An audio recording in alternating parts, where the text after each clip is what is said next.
A 94-year-old Caucasian man presented to our hospital with extensive bleeding from his oral cavity and diffuse bruising. His medical history included severe dementia and hypertension. Our patient had a habit of repeatedly biting his tongue. This led to profuse bleeding from the dorsal surface of his tongue that was persistent despite surgical placement of sutures in the tongue and removal of his teeth. His homeostasis was previously normal, and he did not take any anticoagulants or non-steroidal anti-inflammatory drugs. There was no nosebleeding, hematuria, bloody stool, or accompanying hemoptysis.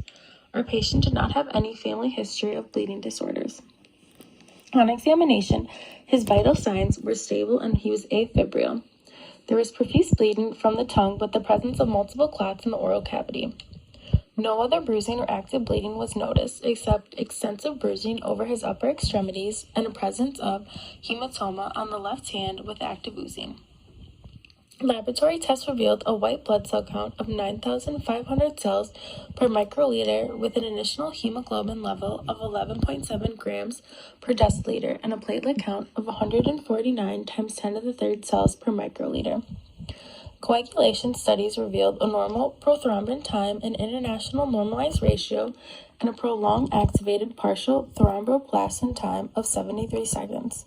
Normal is 24.8 to 36.1 seconds. The presence of an inhibitor of coagulation was diagnosed via prolonged activated partial thromboplastin time and a mixing study that did not correct with the addition of normal plasma. Partial thromboplastin time, PTT, 36.4 seconds when an immediate mixing test was performed with a ratio of patient's plasma to normal plasma of 1:1. Quantitative assays revealed a reduced level of factor VIII activity, 1%, and the presence of factor VIII inhibitor measured at 7 Bethesda units, BU, in the serum.